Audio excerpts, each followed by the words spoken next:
Hello and welcome to Green Bay on the Isles of Scilly, where I want to show you around our lovely little cruising yacht Solitude, a Sadler 26, who will be up for sale in September when we return from our summer cruise of North Brittany and the Isles of Scilly.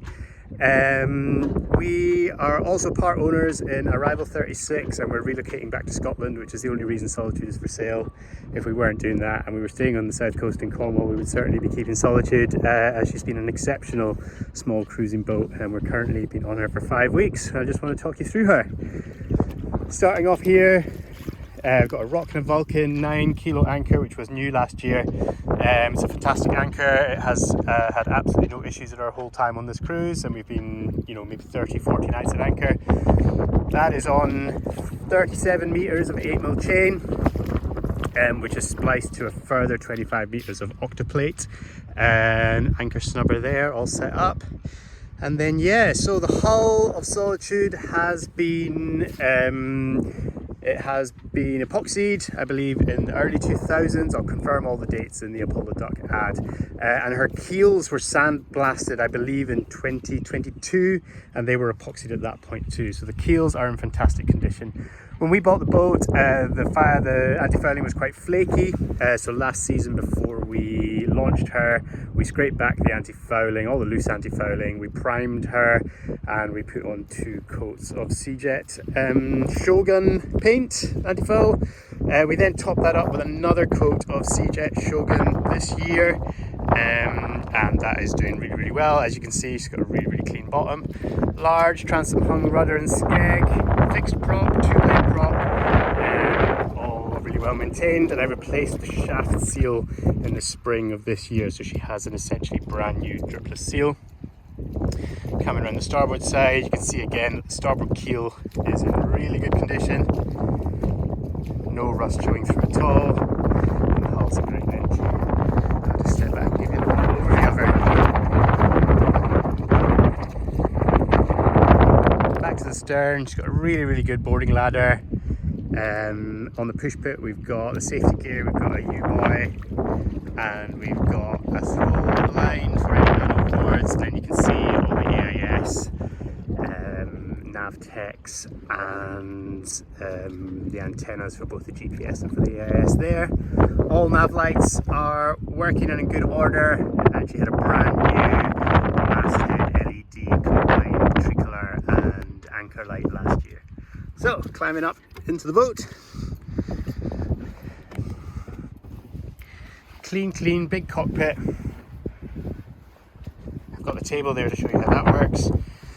An old but very well functioning tiller pilot, and one of the best boats and cockpits I've had for single-handed sailing. I love single-handing this boat. Your main sheet's right there, your Genoa sheet's right there, and almost all of your controls are led back to really good working clutches. Main halyard, topping lift, kicking strap, spinnaker halyard, Genoa halyard, and the pole uphaul and downhaul are all led back.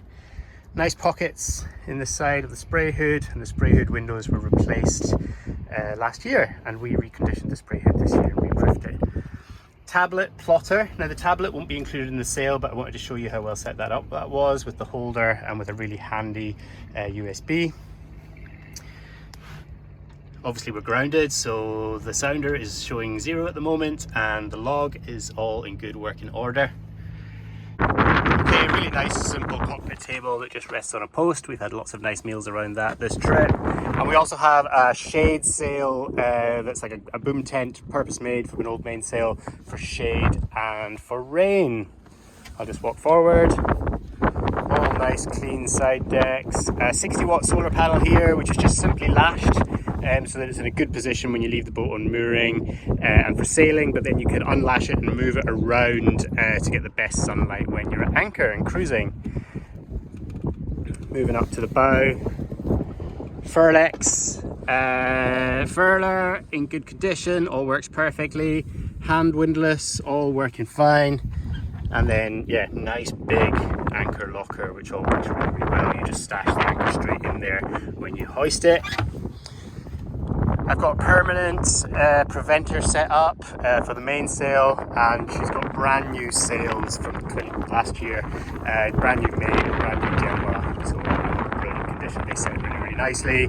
Genoa sets perfectly, even when she's got up to 4 or 5 rolls in it, with padded luff, stack pack, and lazy jacks. And yeah, nice clean working deck. Last year I resealed all the stanchion sockets, which is a known problem with Sadler 26s, and as a precautionary measure I sealed them all, and you can see that they're in good condition. Get back to the cockpit. Last stop, the interior.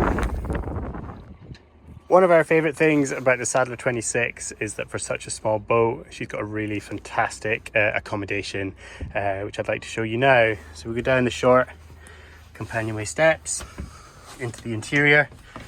My wife upholstered all the berth cushions last year, and she made new curtains, so you can see the interior is really, really lovely. We've made some nice additions like the lamp and the little drinks cabinet that we sourced in a second-hand shop in Falmouth. Cooker there, probably original, but works absolutely perfectly and has the best boat oven I've ever had. And then loads of nice stowage for all your crockery behind there. Deep, deep cool box, hand pump and big sink. I replaced all the seals in the hand pump this year. Moving forward now, ample stowage for 2 persons life jackets and safety gear and wet weather gear there. Nice 4-peak. All reupholstered as well. All of the floorboards are in near perfect condition, and the heads is really nice and in good working order as well. We have serviced the seacocks last year and this year. They're all nice and free and working well, and I've replaced all the seals in the toilet pump this year. Looking back again, the table drops down into a big berth. Lots of nice storage for bookcases, books, etc. back there. A proper sea berth, which I use on night passages. New VHF with GMDSS alerts last year. Standalone GPS, standalone Navtex. We don't use the Navtex these days, but it is still there and it's still in working order. And one of my favorite features is the nav station. So we've got a pull out chart table here for use of the paper charts, chart light, and all nav equipment there. Under here is the nice little Beta 14, which is an early 2000s engine. I'll confirm all the actual dates in the Apollo Duck advert. This just lifts off to give great access to the engine. You can see a nice little Beta 14 there. Now, this engine was taken out by her previous owner, or by an engineer on behalf of the previous owner, for a full recondition. Exhaust elbow was done at that point. It's had annual servicing. This year I've done a big service, all filters, gearbox oil. Like I said, the shaft seal's been done. The diesel tank's been flushed just as a precaution. All filters, all fluids, gearbox oil. The heat exchanger's been cleaned, the impeller's been done. It's in perfect working order. There we go. That is our Sadler 26 Solitude. All confirmation of service dates. For example, the rig. The standing rigging was replaced in 2022, I believe, but I'll confirm that. So it's well in date. New standing rigging, new guardrails, and all those dates will be confirmed in the Apollo Duck ad.